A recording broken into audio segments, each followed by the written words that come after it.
मेरा नाम है शिव शंकर तिवारी और मेरे पिताजी का नाम है श्री गौरी शंकर तिवारी। बहुत सारे लोगों ने बोला आप अपना नाम क्यों नहीं चेंज करते। मैंने बोला मैं नाम क्यों चेंज करूं।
मैं परमेश्वर का धन्यवाद देता हूं कि परमेश्वर ने हमारे भारत देश को ऐसे अभिषिक्त दासों से ब्लेस किया है। ये हमारे देश के लिए एक वर्ल्ड कप की ट्रॉफी से भी कई गुना बढ़कर है, लेकिन इससे बड़ा वर्ल्ड चैंपियन और वर्ल्ड कप विनर कोई नहीं है जो प्रभु के लिए आत्माएं जीतता हो। उससे बड़ी कोई जीत नहीं है। इतने महान प्रभु के दास के सामने मैं खड़ा हो रहा हूँ। पवित्र आत्मा मुझे हियाव नहीं कि मैं बोल पाऊँ। मैं अब अपने बारे में कुछ बातें चंद शब्दों में कहना चाहूँगा। मेरा नाम है शिव शंकर तिवारी। आप मेरे नाम से ही मेरी शख्सियत को, मेरे बैकग्राउंड को जानते हैं। मेरा नाम है शिव शंकर तिवारी और मेरे पिताजी का नाम है श्री गौरी शंकर तिवारी। मेरा शिव शंकर तिवारी, मेरे पिताजी का गौरी शंकर तिवारी और मेरे जो भाई हैं छत्तीसगढ़ में उनका नाम है श्री रमा शंकर तिवारी, है ना। क्या बोलते हैं, buy one get three. Shiv Shankar, then Gauri Shankar, then Rama Shankar. और मेरे जो दादा है अभी तो इस दुनिया में नहीं है, उनका नाम था पंडित रोहिणी प्रसाद तिवारी। वो जबलपुर मध्य प्रदेश के, अगर कोई यहाँ पर है जबलपुर मध्य प्रदेश का वो जानता होगा, आधारताल कटरा मोहल्ला में एक बहुत प्राचीन गौरी शंकर एक मंदिर है। वो उस मंदिर के पुजारी हुआ करते थे। और आपको पता है कि मंदिरों के पीछे ही पुजारियों के रहने के लिए स्थान होते थे। तो वहीं पर मेरे दादा ने जिंदगी भर पूजा पाठ, यज्ञ, हवन ये सब किया। वो सेवा करी वहाँ मंदिर जो भी, उसके पीछे ही उन्हें वहाँ रहने के लिए स्थान मिला, पुजारी का एक घर मिला और वहीं पर उन्होंने अपने परिवार को बढ़ाया। उनकी शादी हुई, मेरी दादी और देन मेरे पापा ये सब मंदिर में हम लोग जन्मे, मंदिर में ही पैदा हुए। तो मैं उस जगह से उठकर आया हूँ और बचपन से ही यज्ञ कराना, हवन, पूजा पाठ ये सब देखकर हम पले बड़े हैं। ये सब हम देखते हुए पले बड़े। और मैं अपने दादा से हमेशा एक बात पूछता था कि दादा, हिंदुओं में 33 करोड़ देवी देवता होते हैं, लेकिन मेरा एक इष्ट देवता कौन है। ये उस खुदा की ऐसी महिमा थी कि उसने सवाल बचपन से मेरे अंदर डाला था। और मैंने पूछा कि दादा, मेरा इष्ट देवता कौन है कि जब मैं मुश्किल में पड़ूं तो मैं उसे बुला सकूं। क्योंकि हमें तो 25-30 से ज़्यादा के नाम याद नहीं होते थे, है ना। अगर आप किसी भी हिंदू भाई बहन से पूछेंगे, मैं सारे धर्मों की इज्जत करता हूँ और पॉलिटिकली करना भी चाहिए आज की दुनिया में। तो मैंने, आप किसी से भी पूछना, वो 25-30 से ज़्यादा के नाम आपको नहीं बता पाएंगे। देखिए, सुप्रीम कोर्ट में जिस एडवोकेट को चैम्बर मिल जाता है उसकी तो बड़ी पूछ परख होती है, उसे लोग जानते हैं। लेकिन ऐसे कई सुप्रीम कोर्ट में बाहर वकील बैठे होंगे जिन्हें कोई नहीं जानता। जेठमलानी को, है ना, बहुत सारे चालुक्य, आप सब जानते हैं। तो अब 25-30 जिनके ऊपर पिक्चरें बनी हैं, उन देवी देवताओं के नाम तो हमको याद होते थे, है ना। आपको पता है कि इनके ऊपर पिक्चर बनी, लेकिन 33 करोड़ पता भी नहीं कितने हैं। तो मैं बोला कि दादा, मैं मुश्किल में पड़ूं तो मेरा इष्ट देवता, मेरा स्वामी कौन है। तो मेरे दादा हंसने लगे मुझ पे, बोले तू कैसा सवाल पूछ रहा है, तेरे नाम में ही तेरे सवाल का जवाब बैठता है कि तेरा नाम जो है वो एक शंकर गॉड के ऊपर है।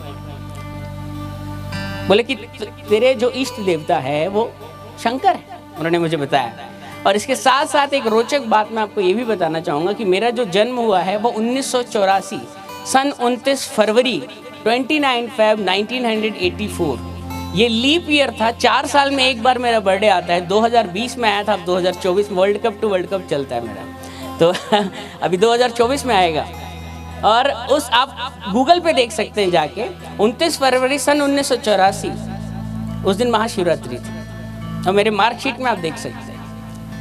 और इसीलिए मेरा नाम उन्होंने, क्योंकि मैं शिवरात्रि के दिन पैदा हुआ, मेरा नाम शिव शंकर तिवारी रख दिया। और हम जनरेशन से, पीढ़ियों से हम शंकर के ही उपासक थे। तो मेरे दादा ने बोला कि बेटा तेरा नाम शिव शंकर, तू शिवरात्रि के दिन पैदा हुआ, हम शंकर की उपासना करने वाले पीढ़ियों से, हम उस मंदिर में पूजा करते हैं, और फिर भी तो सवाल पूछता है कि मेरा इष्ट देवता कौन है। तो उन्होंने इस तरीके से मुझे समझा बुझा के चुप कराया। तो मैंने बोला ठीक है। तो मुझे याद है कि हम सुबेरे उठते थे, हमारी परवरिश ऐसी हुई कि सुबह उठना है। मैं अपने कॉलेज लाइफ, शादी के बाद तो नहीं कहूँगा, लेकिन कॉलेज लाइफ तक मैं कभी 7 बजे या 6:45 के बाद कभी सोया हूँ, मुझे याद नहीं आता। हमारा नियम था, हमें नहाना होता था, और नहाने के बाद हमारे घर में मंदिर होता था। हमें 5 मालाएं ओम नमः शिवाय की जपना ही जपना है। वह हमारा नित्य एक रूटीन था। और मेरी जो स्कूलिंग हुई है वो सरस्वती शिशु विद्या मंदिर, यहाँ पर कोई होगा, आई गेस होगा, हाथ खड़े कर सकते हैं। सरस्वती शिशु विद्या मंदिर का मैं पढ़ा हूँ, जहाँ पर हम सर नहीं कहते थे, हम आचार्य जी कहते थे। जब हम सुबेरे जाते थे तो हमारी शुरुआत होती थी एकात्मता स्तोत्रम से। उसके बाद हम सरस्वती वंदना करते थे, उसके बाद हम गायत्री मंत्र पढ़ते थे, और इसी तरह 1 घंटा हमारा पूरा स्कूल भी ऐसा था जहाँ मंत्र ही मंत्र। मुझे इतने याद, मेरे को संस्कृत में 50 आउट ऑफ 50 आते थे, संस्कृत में बहुत अच्छा था, आज भी हूँ। तो हम लोग, और जब हम भोजन करते थे लंच के टाइम, रिसेस आवर में, तो उस भोजन को करने से पहले, जैसे आज हम लोग प्रेयर करते हैं फूड से पहले, तो उस वक्त हम लोग भोजन मंत्र करते थे। ओम सहना सुनक भुवक्तु सर्व, यानी पूरा 10 मिनट करेंगे, फिर खाना खाएंगे। उसके बाद जब छुट्टी होती थी तब बोले अब तो छोड़ देते होंगे टीचर, नहीं। उसके बाद संगठन मंत्र, आपको बताया संगठन मंत्र, संगठन जानते हैं, वो करते थे हम। और उस जगह से हम लोग उठकर आए। हम लोग सर को आचार्य जी कहते थे, और हमारे आचार्य भी धोती पहनते थे और कुर्ता, इस तरीके से। तो हम लोग वहाँ से पले बढ़े। लेकिन मैं बढ़ता गया, ये सवाल मेरे अंदर था कि दादा मेरा इष्ट देवता कौन है। अब दादा ने तो मुझे चुप करा दिया शंकर का बोल के, लेकिन मैं शंकर को, मैं माला भी जप रहा हूँ, उससे प्रार्थना भी कर रहा हूँ, पूजा पाठ कर रहा हूँ, लेकिन अंदर से क्या है, वैक्यूम है। वैक्यूम मतलब खाली से। नहीं यार, ये वो नहीं है जिसकी मैं तलाश कर रहा हूँ, है ना। कई बार रिश्ते आते हैं ना शादी के लिए, तो बहुत सारी फोटोज़ देखते हैं, बहुत सारे रिश्ते, नहीं यार ये वो नहीं है जो मेरे लिए बनी है। तो वैसा कुछ मेरे अंदर आ रहा है कि नहीं यार ये वो नहीं है जिसे मैं ढूंढ रहा हूँ। तो मेरा ये रूटीन हो गया था कि मेरे घर कोई भी पंडित आता था, पंडित हैं तो पंडित के घर मिलने के लिए पंडित, जैसे पास्टर है तो पास्टर के घर पास्टर आते हैं, तो मेरे घर भी जजमान लोग बड़े बड़े जगहों से आते थे। तो मैं उनसे हमेशा एक सवाल धीरे से मौका देखकर पूछ ही लेता था कि महाराज जी, गुरु जी, मुझे बताइए कि मेरा इष्ट देवता कौन है। तो कुछ लोग मेरा हाथ देखते, कुछ माथे की रेखा, कुछ इस तरीके से हमारी वो क्या बोलते हैं पत्रिका वगैरह देखते, और बोलते बेटा तुम एक काम करो, तुम कृष्ण भक्ति करो। किसी ने बोला तुम दुर्गा पाठ करो। लगभग 40-50 पेज वो हम पढ़ते थे, हमें याद है, बहुत कुछ हम करते थे। फिर वहाँ भी मेरे को लगा नहीं ये वो नहीं है जिसे मैं ढूंढ। फिर हमारे पास ऑप्शन बहुत होते हैं, हिंदुओं के पास ऑप्शन बहुत होते हैं। हम जैसे कपड़े चेंज करते रोज़ नए, अरे 33 करोड़ हैं, ज़िंदगी निकल जाएगी, लेकिन हर दिन एक नया होगा आपके सामने, फिर भी आप समझ रहे हैं। तो मैंने बोला यार ये नहीं है, ये चेंज करता रहा मैं बड़ा होता गया। ये करते करते मैं कॉलेज लाइफ तक पहुंच गया, लेकिन ये मेरी खोज जो थी वो ख़त्म नहीं हुई। मैंने साईं भक्ति भी करी, मैंने बहुत कुछ किया, लेकिन वो सवाल जो था वो वहीं का वहीं था। और मैं दुनिया की रंगीनियत में पड़ा, सारे जो दुनिया के गंदे काम हैं वो मैंने किए। कॉलेज लाइफ में गया, भारत के सबसे अच्छे कॉलेजेस में पढ़ने का मौका दिया। भारत के टॉप 14 बिजनेस स्कूल में से एक में मेरा चयन हुआ। और मुझे आज भी नहीं पता, मैं हिंदी मीडियम में पढ़ा लड़का, मैंने एक परीक्षा दी इंदौर में, और उस इंदौर में जो परीक्षा हुई उसमें भारत से 40 और जनरल कोटे से 8 लोग चुने जाने थे, और पेपर इंग्लिश में था। मैं हिंदी मीडियम का पढ़ा हूँ, मुझे नहीं पता वो आज भी मेरा एडमिशन कैसे हो गया। मेरे घर वालों को भी ताज्जुब है कि तेरा हो कैसे गया वहाँ। लेकिन परमेश्वर के जब आप डिवाइन प्लान को समझना शुरू करेंगे ना, तो आपके दिमाग के तार हिलने लग जाएंगे। वो ऐसा मास्टरपीस है, वो आपके गर्भ में पैदा होने से पहले उसने अपने पूर्व ज्ञान में अद्भुत है ना सेटिंग कर रखी है। आप मोबाइल के तार देखेंगे, समझ उससे भी ज़्यादा क्रिटिकल उसकी प्लानिंग। आप किस वक्त कहाँ खड़े हैं, क्या कर रहे हैं, और इस पृथ्वी के ऊपर आप किस साल, किस महीने, किस दिन, किस घंटे, किस सेकंड, किस मिली सेकंड आप अपने मुंह से प्रभु यीशु कहेंगे, वो भी निर्धारित है। यहाँ जितने लोग मौजूद हैं, यहाँ मैं आपको बताना चाहूँगा, हर एक इंसान जो आया है, ये कोई बाई चांस वाली बात नहीं है। ये बहुत सालों पहले लिखा गया था कि सन 2008 में अगस्त महीने में तिवारी खानदान में से, जिसमें कई लोग आए, कई तिवारी आए और कई तिवारी मर गए, उन तिवारी की पीढ़ियों में से एक तिवारी निकलेगा जिस पर मैं अपनी कृपा करूंगा, जिस पर मेरा सूर्य उदय होगा। कई तिवारी आए, कई तिवारी चले गए, अंधकार नहीं हटा, लेकिन यहोवा ने निर्धारित किया था कि ऐसा कुछ होगा कि 1984 में इस दिन इस नाम का एक पैदा होगा, और वो मेरी गवाही देने के लिए इस विचित्र नाम से खड़ा होगा कि जब वो नाम तो बोलेगा शिव शंकर तिवारी, लेकिन बोलेगा जय मसीह की, हालेलुया। बहुत सारे लोगों ने बोला आप अपना नाम क्यों नहीं चेंज करते। मैंने बोला मैं नाम क्यों चेंज करूं, मैं जब अपना नाम बताता हूँ शिव शंकर तिवारी, और जब मैं कहता हूँ हालेलुया जय मसीह की, उसी वक्त शैतान के मुंह में ऐसा थप्पड़ पड़ता है कि उसकी भी अकल ठिकाने आती है कि जिसे यहोवा ने चुना है उसे कोई है ना, उसे कोई रोक नहीं सकता, उसे कोई दबा नहीं सकता। उस यहोवा की ही युक्ति सफल होती है। चाहे आप किसी भी दिन पैदा हो जाए, कुछ भी नाम हो जाए, किसी भी कुल में हो जाए आप, अगर यहोवा ने आपको चुना है तो आप वहाँ से निकाल ही लिए जाए। उसने हमें चट्टान में से खोद कर निकाला, लिखा वचन कहता है। तो अभी मैं बताऊँगा कि मैं कॉलेज पहुँचा, भारत के टॉप 14 बिजनेस स्कूल में मेरा एडमिशन हुआ। मैंने bachelor of hospital administration, master of hospital administration किया। तो मैंने अपने BHE की पढ़ाई करी। जब मैं ग्रेजुएशन कंप्लीट किया तब मैं पोस्ट ग्रेजुएशन में आया MHA करने के लिए। तब मुझे एक क्रिश्चियन एक लड़की मिली, मेरी क्लासमेट थी वो, और उन्होंने मुझे बोला कि देखो यार तुम्हारे तो बहुत सवाल रहते हैं। मैं सवाल बहुत पूछता था, मैं फेमस था इस बात के लिए, तर्क वितर्क करना मेरी आदत। बोले तुम्हारे बहुत सवाल रहते हैं, तुम एक काम क्यों नहीं करते, तुम बड़ा खोज रहे हो तुम्हारा इष्ट कौन है, ये तुम एक काम क्यों नहीं करते, तुम यीशु मसीह से प्रार्थना करके देखो, वो तुम्हारे सारे सवालों के जवाब दे देंगे, और हो सकता है शायद तुम्हारी तलाश भी ख़त्म हो जाए। तो मैंने बोला कि देखिए ऐसा है कि मैं सारे धर्मों की इज्जत करता हूँ, और मैं प्रभु यीशु मसीह की भी इज्जत करने के लिए तैयार हूँ, क्योंकि हिंदुओं का दिल इतना बड़ा होता है कि जब हम 33 करोड़ को पूछ सकते हैं तो 33 करोड़ प्लस 1 एक और करने में हमारा क्या जाता है। हमें तो जहाँ हमको भी शामिल कर लेंगे, हमारे को बहुत जगह है हमारे पे, हम कर लेंगे उन्हें। लेकिन आप अगर बोलोगे नहीं नहीं नहीं नहीं वो 33 करोड़ को डिलीट करो, सिर्फ एक यीशु मसीह को मानो, मैंने बोला आई एम सो सॉरी, मुझसे तो ये नहीं हो सकता है ना। हम अपनी देवी देवताओं को, हम अपनी संस्कृति को, अपनी जड़ों को यहाँ से, मैं ना ये नहीं हो सकता। अगर आप कहोगे सिर्फ यीशु मसीह, तो आई एम सो सॉरी, फिर ये तो डील आगे हो नहीं सकती। तो उसको भी समझ में आ गया, पक्का पंडित है, ये मेरी बातों में आने वाला है नहीं। अब पंडित लोग दुनिया को बनाते हैं, कोई हमें कैसे बना सकता था। और ये बात प्रभु को भी पता थी कि ऐसे तो आएगा नहीं है मुझ में ना, मैं बड़ा ढीठ था, मेरे से तर्क वितर्क में लोग ज़्यादा जीतते नहीं थे। तो समझ में आ गया उनको कि उसने ना मेरे पे ट्राई मारना छोड़ दिया। जैसे होता है ना, हम भी कई बार कोई विश्वासी दिखता है, बार बार हम कोशिश करते हैं इसको खींच के लाएं, वचन सुनाएं, लेकिन एक समय ऐसा आता है, मैं पता है यार ढीठ है, आने वाला है नहीं प्रभु, हम मेहनत करना छोड़ देते हैं। ऐसे लोग मिलते हैं हमें आसपास, है ना।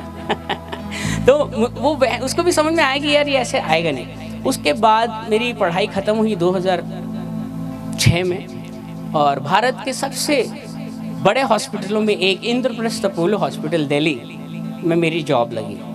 अब मैंने बोला ना वो मास्टर प्लानर है। हुआ क्या, वो जो लड़की जिसने मुझे प्रभु यीशु मसीह के बारे में मेरे कॉलेज इंदौर में मुझे बताया था, और कॉलेज का नाम था IMS DAV। वहाँ से मेरी जॉब लगी दिल्ली में और उस लड़की की भी जॉब उसी हॉस्पिटल में इंद्रप्रस्थ अपोलो में लग गई। अब हालात कुछ ऐसे हुए, हमने जॉब करना शुरू किया, बढ़ते गए, तमाम तरीके की गलत चीज़ें भी करने लगे। इंसान जब बढ़ता है तो चीज़ें आती हैं उसके सामने, एक जिज्ञासा, इच्छाएँ आती हैं। तो जब 2008 में मैं पहुंचा तो मेरी हालत ऐसी हुई कि मेरे शरीर का जो वज़न है वो अपने आप बुरी तरीके से घटने लग गया। 10-12 किलो एकदम वज़न घट रहा है और मेरे शरीर में चकत्ते हो रहे हैं, जैसे स्किन रिंगवर्म इन्फेक्शन बोलते हैं उसको। सर के मतलब आप कह सकते हैं बाल से लेके पाँव के नाखून तक मुझे हर जगह खुजलियाँ और जितना खुजलाता था वो फैलते जाता था। और बोलते थे इसमें कपड़े वपड़े शेयर नहीं करने पड़ते, अपना चादर किसी के साथ शेयर नहीं करना, नहीं तो साबुन शेयर नहीं, उनको भी हो जाएगा। उसके साथ साथ मेरे पेट में प्रॉब्लम शुरू हुई और मैं बड़बड़ाने लग गया। मुझे पता नहीं क्या हुआ, मेरी हालत बहुत ही दयनीय हो गई, बहुत ज़्यादा दयनीय हो गया। मेरे पास समय इतना था कि डॉक्टरों ने कहा कि आप 1-1.5 महीने से ज़्यादा ज़िंदा नहीं बचेंगे, आप 1-1.5 महीने से ज़्यादा ज़िंदा नहीं बचेंगे। तो मैं आपको आज एक बात बताना चाहता हूँ, जितने भी लोगों को हो सकता है यहाँ कोई ऐसा जन है, जैसे अभी बताया कि 2 बार मरते मरते उस बहन की माँ बची।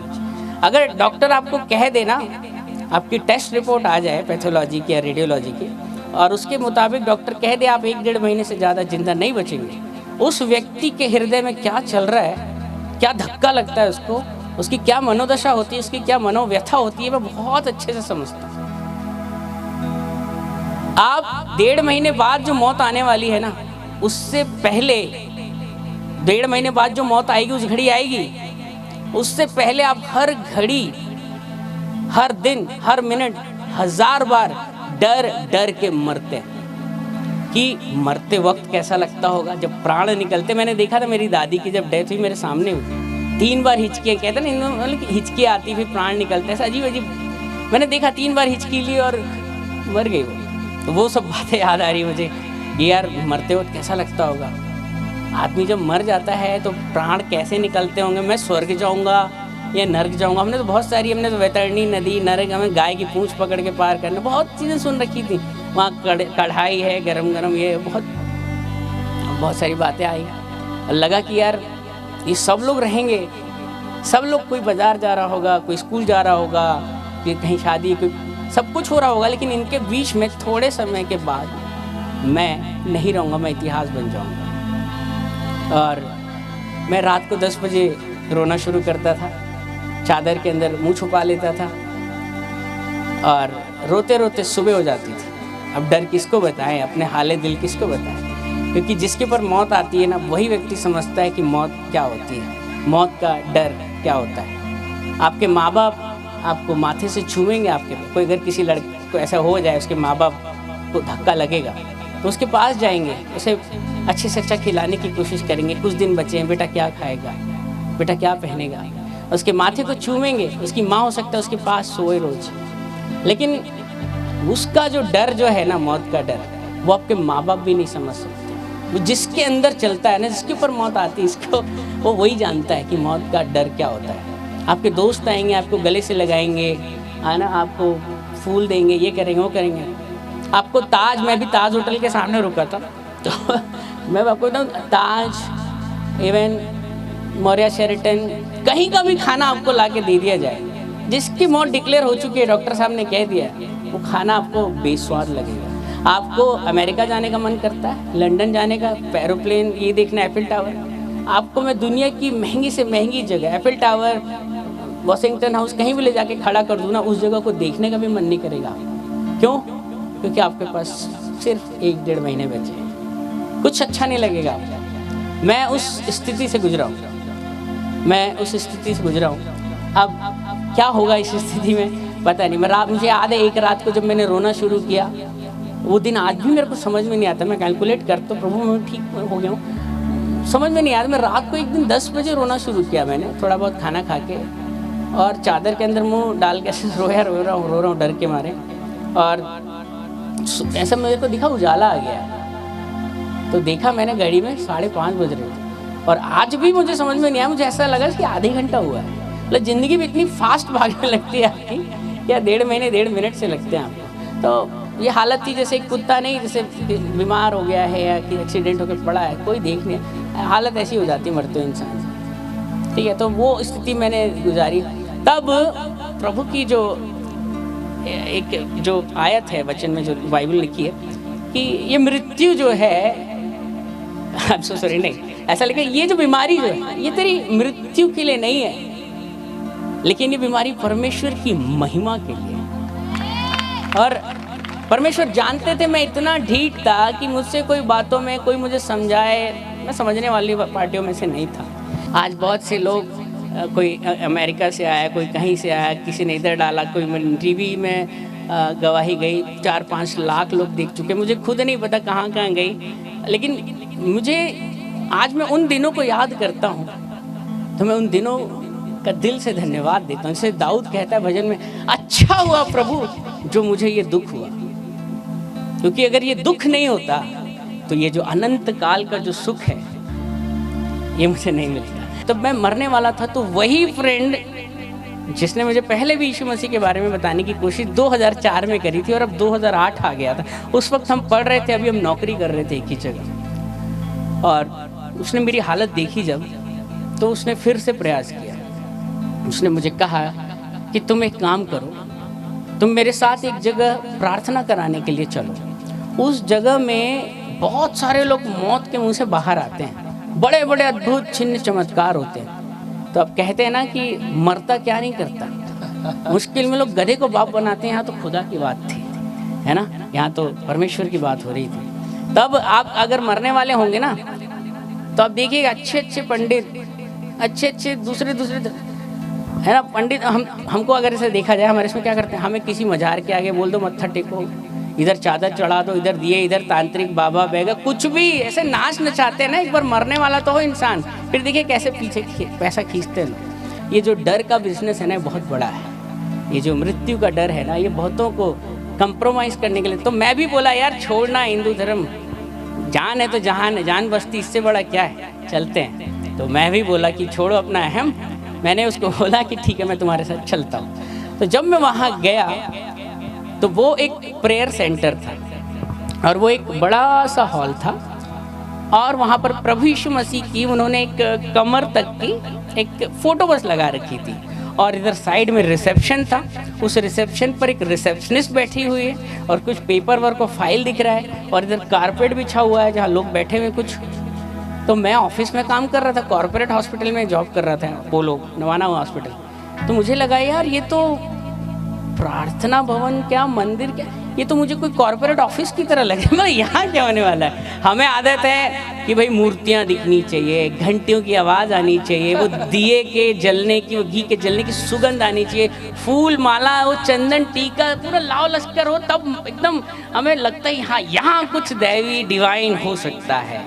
लेकिन वहाँ तो हमें लगा है तो ऑफिस टाइप का माहौल लग रहा है, यहाँ क्या होगा। मैंने बोला चलो अब आ गए हैं तो आ ही गए, देखते हैं क्या होता है। अब आ तो गए, उखली में सर दे दिया, तो देखते हैं क्या होता है। उसके बाद एक और हाइट हो गई। हम लोग तो लिखा पढ़ी करते थे ना हॉस्पिटल में, पेपर वर्क। वो रिसेप्शनिस्ट ने मुझे एक फॉर्म पकड़ा दिया, एक फॉर्म पकड़ाया, और वो था प्रेयर रिक्वेस्ट फॉर्म। तब तो मुझे लगा यार ये तो और ऑफिस टाइप का, बिल्कुल कर्मचारी विभाग टाइप का माहौल हो रहा है कि यहाँ क्या होगा, दैविक सोच भी नहीं सकता था मैं। तो मैं बोला ठीक है, मैंने भी पेन लिया उनसे, मैंने लिखा अपना नाम, मोबाइल नंबर, एड्रेस, क्या परेशानी है, नंबर 1, नंबर 2, नंबर 3 सब लिख दिया। नीचे साइन भी करे कि हाँ मेरी ही परेशानी है। उसके बाद मैंने बोला यहाँ क्या होगा, देखते हैं। हम लोग बैठ गए, मैं बैठ गया, वो जो फ्रेंड थी वो भी मुझे लेकर गई थी, वो भी बैठ गई। हम वेट करेंगे, देखते हैं क्या होता है। और थोड़ी देर बाद एक प्रेयर वॉरियर आई, उसके हाथ में एक बाइबल थी, और वो मेरे सामने आके बैठ गए, और उसने बाइबल खोली और कुछ आयत, मतलब प्रेयर रिक्वेस्ट फॉर्म पढ़ा उसने, और प्रेयर रिक्वेस्ट फॉर्म को पढ़ने के बाद मेरी तरफ उसने देखा और बाइबल खोली, और बाइबल से कुछ आयतें वो पढ़कर मुझे समझाने की कोशिश करने लगी। और उसने कहा कि भाई आप मत डरिए, विश्वास रखिए, क्योंकि जो काम मनुष्यों से नहीं हो सकता वो परमेश्वर से हो सकता है। और इस तरीके की कई बातें वो मुझे बाइबल से बताने की कोशिश कर रही है। मैं आपको बताऊं, आपको अगर सर्दी हो जाएगी ना तो आपको बड़ी चिड़चिड़ाहट होती है, कुछ अच्छा नहीं लगता, आप बड़े चिड़चिड़े। आप जब मरने वाले होते ना तब आप और ज़्यादा नीरस हो जाते, कुछ भी अच्छा नहीं लगता उसमें, कुछ भी अच्छा नहीं लगेगा। तो मैंने बोला, उसकी इतनी सुंदर बात सुन के आपने तालियां बजाई। मैंने क्या बोला पता है? मैंने बोला देखो सिस्टर, ऐसा है, ये जो भगवान है ना, ये सब बकवास की बात है। मैंने लिटरली ये लाइन बोला। मैंने बोला देखिए ऐसा सिस्टर, भगवान जो है ना, ये सब बकवास की बातें हैं। लोग ऊपर देखते हैं, अपना दुखड़ा रोते हैं, उनको कोई लग रहा है कि ऊपर एक कोई बैठा है, कोई है तो सुन रहा है और एक दिन सब कुछ ठीक कर देगा। मैंने बोला बकवास की बात है, ऊपर कोई नहीं बैठा, ये दुनिया बेवकूफ़ बन रही है, शगुफे में गलतफहमी में जी रही है, कोई नहीं बैठा ऊपर, कोई भगवान नहीं है। मैंने बोला 24 साल की मेरी उम्र है, मैंने क्या पाप कर दिया, मैंने क्या दुनिया देख ली कि आज मैं मरने पे हूँ। अगर भगवान होता तो क्या वैसा न्याय और निष्ठुर होता कि मुझे मरने देता हो? तो मुझे और वचन से समझा रही है, क्योंकि उसके पास मेरे जैसे 3600 लोग रोज आते होंगे प्रेयर सेंटर में, ऐसे ही लोग तो आते हैं, है ना। वो कहते हैं ना कि दुख में सिमरन सब करें, सुख में करे ना कोई, जो सुख में सिमरन करे तो दुख काहे को होए। हमें बता रहा हूँ, अगर इस संसार से पीड़ा, बीमारी, मृत्यु, क्लेश, कर्जा हट जाए ना, हट जाए पूरी तरीके से, तो मंदिर, मस्जिद, गुरुद्वारों में ताले लग जाएंगे। आज आप यहाँ बैठे हैं, मैं धन्यवाद देता हूँ उन लोगों का जो बिना किसी परेशानी के यहाँ अपने सुख में बैठे हैं। आमीन। मंदिर, मस्जिद में ताले लग जाएंगे अगर ये परमेश्वर का हथियार है। पता आपको, दुख, जैसा वो भजनकार, अच्छा हुआ ये जो दुख मुझे हुआ, मैं तेरे करीब तो आ रहा हूँ।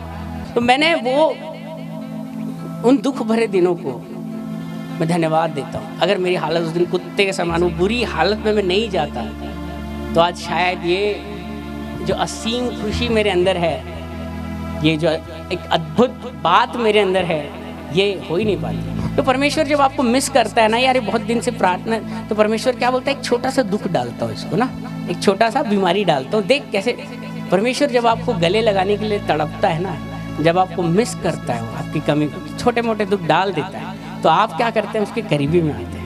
तो दुखों को हमेशा बुरा मत समझिए। कई बार ये परमेश्वर का प्यार करने का, लाड़ करने का भी एक तरीका है। हर एक दुख आपकी मृत्यु और आपके नाश होने के लिए नहीं होता, कई दुख आपके आत्मिक उन्नति के लिए भी होते हैं, है ना। तो मैं अपने विषय पर आता, तो मैं आज जब मैं उस हालत में पहुंचा, मैं उससे बोला देखो सिस्टर, ऐसा है, बकवास की बातें हैं ये सब, विश्वास बकवास की बातें हैं। परमेश्वर, स्वर्ग, नर्क, कौन है इतना विश्वास में कि वो बोले मैं ट्रक के आगे कूद जाऊंगा, मेरा भगवान मुझे बचा लेगा, मैं छत से कूद जाऊंगा, मेरा भगवान मुझे, वैसे कौन है, कोई है ऐसा? किसने देखा है? मैंने बोला परमेश्वर, किसी ने देखा है भगवान को? मैं उसमें भगवान बोलता था, मतलब किसी ने देखा है भगवान को? किसी ने नहीं देखा। सो बस कहने सुनने की बातें। और इस तरीके से बहस करते करते आधा घंटा हो गया, लगभग 40 मिनट। वो मुझे समझा रही, मैं उसे जवाब दे, प्रत्युत्तर चल रहा है। और आधे घंटे बाद मुझे ऐसा लग रहा है जैसे मैं आपसे बात कर रहा हूँ, जिस फ्लो में ऐसी बात कर रहा था, अचानक मुझे ऐसा लगा कि मुझे रोना है। मुझे ऐसा लग रहा है कि मुझे रोना है। मेरा दिमाग नहीं कह रहा है मुझे रोना है, मेरे को ऐसे कोई भाव भी नहीं आ रहे हैं, मैं हंस रहा हूँ लिटरली ऐसे। मुझे ऐसा लग रहा है मुझे रोना है। मैं बस ऐसा है कि बस आंसू निकलने वाले हैं, मुझे समझ में नहीं आ रही क्या हो रहा है मेरे साथ। और मैंने थोड़ी देर बाद अपनी फ्रेंड को ऐसे हंसते बोला, अचरज वाली मुस्कुराहट कर, पता नहीं क्या हो रहा है, मुझे हंसने का मन मैंने बोला मुझे रोने का मन कर रहा है, मुझे रोने का मन कर रहा है, मेरे आंसू निकल रहे, पता नहीं क्यों। मैं ऐसे अचरज, मैंने 5-6 बार ऐसे बोला होगा और मेरी आंखों से आंसू निकलने लग गए। मैं फफक कर और फूट कर जो रोना होता है ना, मैं वो रोने लगा। आप किसी बच्चे को अच्छे से 3-4 झापड़ मारो, उसके बाद बहुत तेज रोने लगता है, भैं में चुप हो, वो नहीं हो पाता, चलता रहता है। मैं चुप होने की, अरे लोग देख रहे हैं मैं रो रहा हूँ, मैं इतने बड़े हॉस्पिटल में मैनेजर हूँ, तो मैं अपने आप को चुप कर, मैं चुप ही नहीं हो पा रहा। एक मेरी सांसी सी, मैं फफक के रोने लगा। और मुझे नहीं पता मैं उस समय क्या क्या बोल रहा था। मैंने बोला भगवान प्रभु मुझे माफ़ कर दो, मैं मरना नहीं चाहता, मुझे बचा लो, मुझे मरने से सच में बहुत डर लगता है, मैं जो भी बोला मुझे माफ़ करो।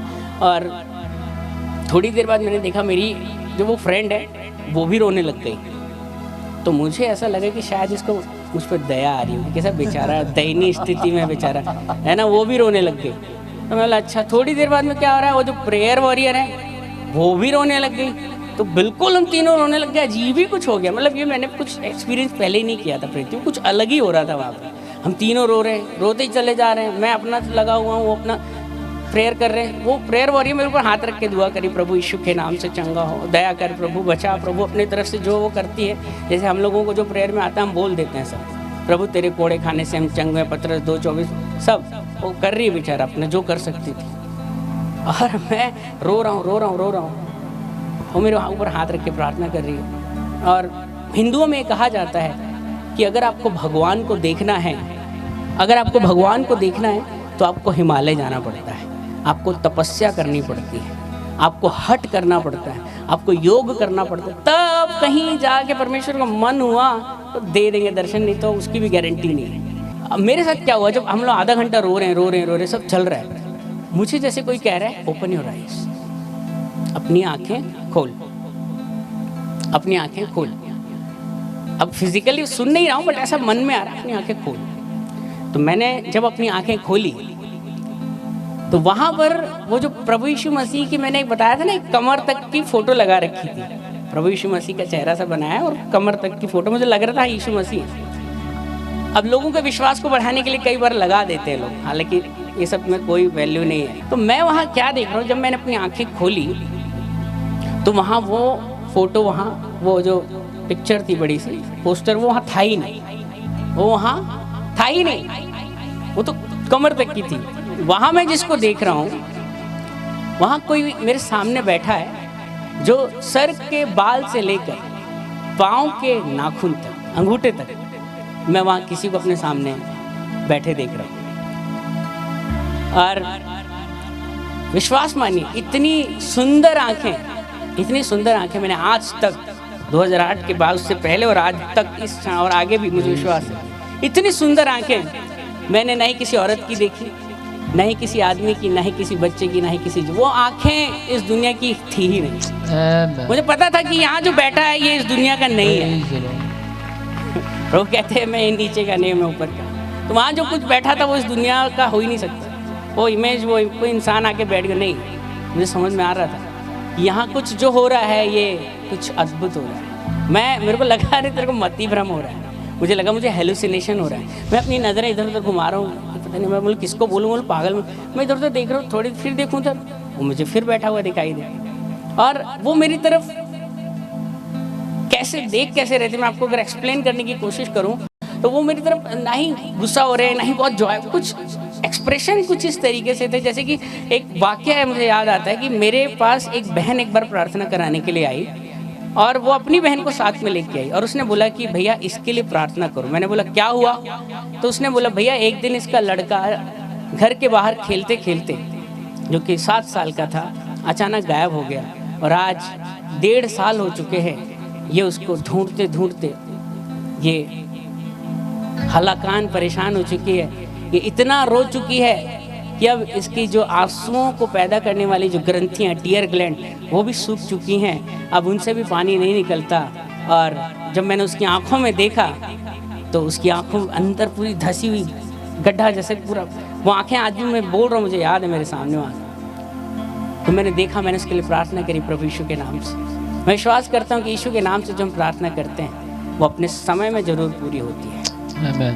और मैं विश्वास करता हूँ आज उसे बेटा मिल गया होगा। और मैं कल्पना जब कर रहा था, मैं सोच रहा था जब मैं गवाही दूँ तो कैसे एक्सप्लेन करूँ यीशु मसीह के देखने को। तो मैं ये सोचता हूँ कि अगर उस स्त्री को एक दिन झाड़ू लगाते लगाते, कुछ काम करते करते, अब जिंदगी है चला ही रही होगी, अगर उसको सामने से उसका अगर बेटा आता हुआ दरवाजे पर दिख जाए, तो उस माँ की वो जो आंखें जो रोना भूल गई थी, आंसू बहाना भूल गई थी, जो सूख गई थी, उसकी आंखों में जो चमक होगी ना, उसकी आंखों में जो खुशी होगी ना, मैं समझता हूँ यीशु मसीह कुछ ऐसे ही मुझे देख रहा था उस दिन।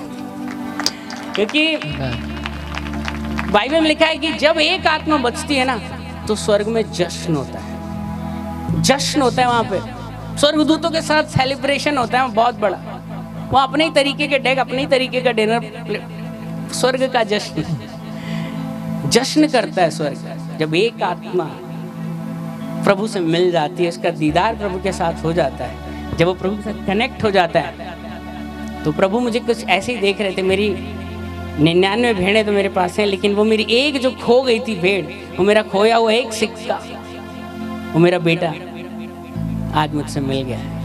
आज हम एक हो चुके हैं। वो जो मेरे गर्भ में आने से पहले जो बातें लिखी गई थी कि सन 2008 में इस तारीख को इतने घंटे इतने बजे ये होगा, वो उस दिन वहाँ मेरे साथ हो गया।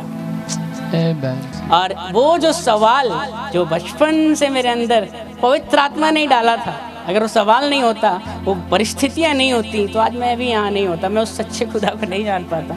वो मेरा इष्ट देवता, वो मेरा गुरु, वो मेरा स्वामी, वो मेरा मालिक, वो मेरा पति, वो मेरा मित्र, मेरा भाई, वो सब कुछ। तुम्हें वो माता च पिता तुम ही हो, तुम्हें वो बंधु च सखा तुम ही हो। वो मुझे मिल गया। वो मेरा इष्ट देवता, मेरा कुल देवता, कुछ भी कहिए, वो मुझे मिल गया। और वो जो मुझे लेकर गई थी प्रेयर हॉल में, प्रेयर सेंटर में, वो लड़की के बारे में आपको बताऊंगा मैं। वो लड़की जो है इस वक्त, उसने मेरी आत्मा को, उसने ज़िंदगी को तो बचाया उसने, लेकिन मेरी उस अनंत ज़िंदगी को भी बचा लिया। शरीर को तो बचा लिया उसने, मेरा आत्मा ही बचाया। अगर वो नहीं सुनाती तो, अगर वो भी आलसी हो जाती तो क्या करा उसने? सिर्फ प्रेयर सेंटर ही तो ले गई। उसको नहीं आता था प्रेयर करना, वो इतना बाइबल में नहीं था उसको कुछ। जिसने, मैंने सोचा जिसने मेरी ज़िंदगी बचाई, उसको ज़िंदगी का लाइफ पार्टनर ही बना लिया जाए तो अच्छा है। और इस वक्त मेरे साथ यहाँ बैठी हुई हैं बिंसी। यही वो लड़की थी जब हमारी शादी नहीं हुई थी, ये मुझे लेकर गई थी उस प्रेयर सेंटर में। और आज हमारा एक बेटा है, सामर्थ नाम है इसका। मैं इस अद्भुत गवाही के लिए परमेश्वर का धन्यवाद।